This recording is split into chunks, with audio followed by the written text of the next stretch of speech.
A big city, the solar system, Vietnam. Most of my videos have been about big places, so I figured this time I'd go a little smaller. I'd go to a game that's 67 floors. Speaking of odd numbers, I got this game full price for $8.99, and when I tried to configure and play it, I couldn't find any 16:9 resolutions. And the list of resolutions repeats itself. It's on this great first impression that the game begins, and its broad instructions are simple. Fill this metal with instruments of death. Bring me pain. Sure thing, weird voice.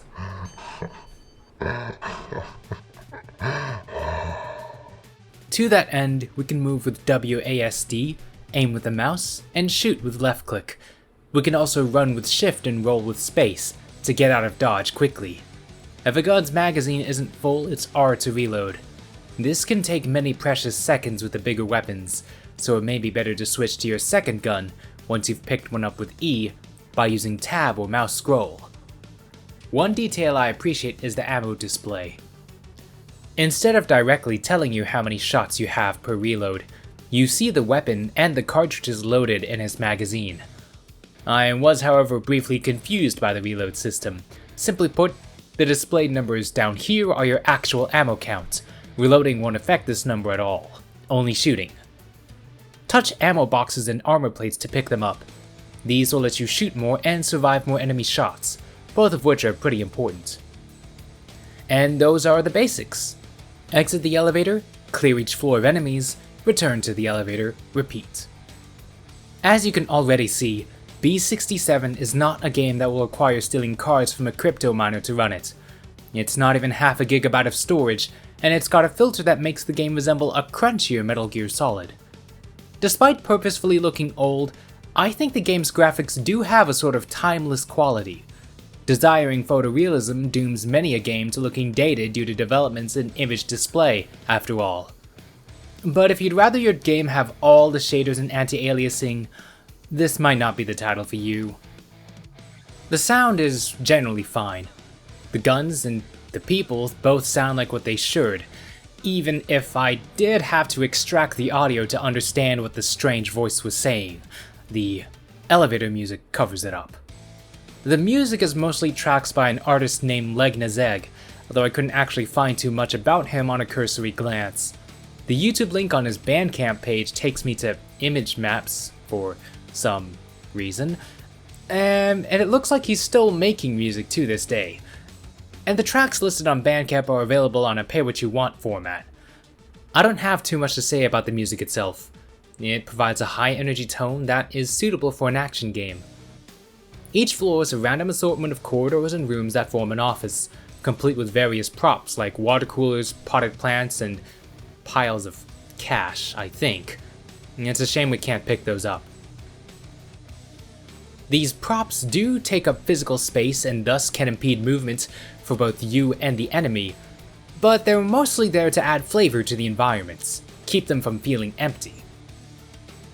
Speaking of stuff to keep floors from feeling empty, enemies.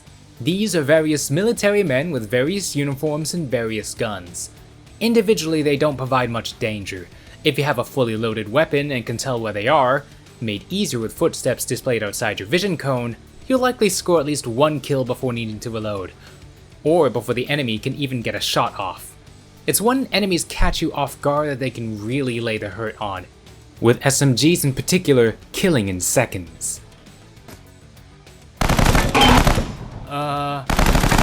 Oh, nearly forgot. That'll happen sometimes, more frequently the deeper you go, but no more than once per floor, I don't think. That's not really something that affects gameplay unless it happens in the middle of a fight. I eventually began to see this as an annoyance rather than a threat or hazard. Oh, and the weapons the player gets to use. You start with a handgun, and more guns can be snatched up from fallen foes. The selection of enemy weapons does expand as you go down more floors, but it's still relatively small even after you've seen everything. There's a suppressed handgun in addition to the unsuppressed one, some SMGs, 2 shotguns, some full-auto rifles, a few burst-fire ones, and an LMG. Sadly, the shotgun's reload is static, taking the same duration regardless how empty the mag actually is. In my time with B67, I largely favored SMGs, since their ammo was fairly plentiful, their reload times were somewhat fast, and their time to kill was fairly short. The LMG might have a big magazine, but it felt very inaccurate even up close, so using it felt way too wasteful. And the assault rifles felt like they couldn't kill as fast as the SMGs, which I'll admit felt rather strange. The shotguns were alright, but the fact reloads are static really threw me off. The pistols are just pistols, fast to reload but low damage per shot. The fact there are a suppressed pistol and SMG is nice, but enemies often felt either oblivious or omniscient even without, so I'm not sure how helpful a suppressor would really be. Each weapon uses one of 4 types of ammo as displayed here, which usually means I picked weapons that use different ammo types to keep them running dry. Running out of ammo for both weapons means you have to use your knife, which isn't so great for a gunfight. You might have also noticed the experience bar above each weapon's image. That fills up when you rack up kills, maxing out at 3 chevrons and making the weapon's magazine bigger. That said, most weapons require multiple floors worth of kills before they can advance, which wouldn't be so bad if there weren't a second improvement system, instead encouraging the player to switch weapons over the course of their run. The objectives to the left side, as well as certain other tasks tied to achievements, can be completed to grant the player a better vision radius, a better footstep detection radius, greater ammo capacity, more cash per kill, and more vending machines and shops. Getting all of the vending machine upgrades requires that the player fire at least one shot out of every weapon in the game. And yes, to get that, I did just drop my old gun, pick up the new gun, shoot it, and then switch. So it wasn't much trouble, but I still felt it kind of a strange requirement. Most of the other upgrades can be unlocked simply by doing what you're supposed to do when playing the game. Advance floors, shoot guns, and kill enemies. Personally, I'm torn between liking this system and feeling as though it's a little superfluous to the actual gameplay. Enemy spawns are random, after all, and to a degree so is the ammo they drop. Therefore, different character profiles would, in theory, advance at different rates, but ultimately end up in the same place if they play long enough. Some games use improvement systems to reward the player as they progress, or to encourage and discourage certain behaviors. But since you have to kill all the enemies on a floor to advance to the next, the player is always going to be engaging in the same broad behavior of killing everything they come across. Certain roguelikes can get away with this kind of design, but that's usually because they add a ton more depth to the combat. Special types, much more varied weapons, game mechanics that might encourage or discourage certain behaviors, but B67 doesn't quite have any of that. While a smart move is played by not giving the player simple direct upgrades to damage and health, I can't really say the upgrade system is that praiseworthy with how it's utilized.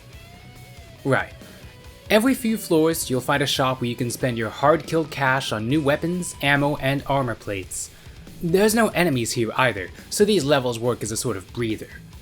Another thing you'll find every few floors are boss enemies. I'll be frank, since these guys come alone, they're really easy to outmaneuver, even in the samey boss arenas. The only difference I really noticed is that they take a ton more bullets than normal enemies. Upon taking those more bullets, they become dead, just like normal enemies. They do drop a lot of ammo boxes and a memory, which can be consumed when you die to restart on the same floor. Without one, you have to settle for restarting from B0. You can also rarely loot memories from fallen foes, and once you've used all the weapons at least once, buy them from shops for a very auspicious price. Like the upgrade system, I feel the memory system is interesting in theory, but not quite as much in practice. You can hold up to 5 at once, and if you're half as twitchy as I am, dying is fairly unlikely.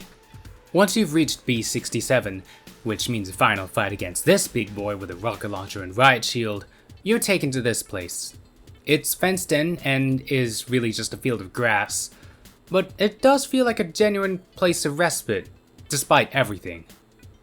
From here, you can try the game's endless mode and see if you can make it farther than anyone else. And hey, if I've got a slow evening, I might take it up on that offer. B67 isn't a game I can say that much about at the end of the day, but I do like some of the elements that are present, as much as I've nitpicked on their flaws. The very low resolution aesthetic and ammo display, the systems that make the players stronger in indirect ways like better awareness and ammo capacity, and the general vibe of gun combat in a strange but real-world location all appeal to me. While writing the script for this, I tried looking into the developers, Steel Peak Games, but it seems B67 and turn-based tactics title Knighted are, and will be, their only releases. The link to their website tells me it doesn't exist, their Twitter is blank, and their YouTube channel is defunct. I'll admit, I don't know anything about what it's like to be a game dev, but I can't help feel bad seeing that. What they made here is simple in places and scant in others, but I found it charming nonetheless. I can only think of one similar game off the top of my head, and that's Nega Fish's casual and hard FPS Pole.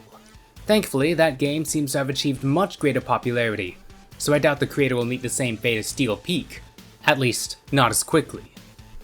If you're a fan of simple isometric shooting with some randomness to keep things fresh, I'd recommend B67, although I'll admit, not sure I'd do that at full price. Not when a title like Shotgun King is just $1 more, or when Hole is just $5.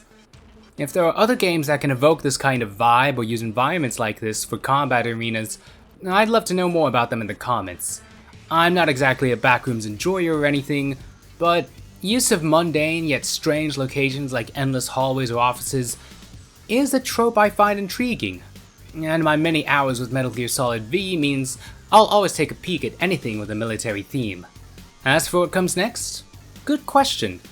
I'll admit I'm really not sure what kind of videos people are interested in seeing from me, and the fact I get distracted easily hasn't really helped my upload schedule. But I'm still here, and I've still got a massive backlog of games to work through, and a bunch of other interesting titles that I know deserve more eyes on them. So, even if it takes a while, I'll be sure to share that stuff with you. Y'all can be sure of that. Be sure to like the video, comment on what you want to see next, subscribe and hit the notification bell to get notice of when my next video releases, and I'll see you in the next one.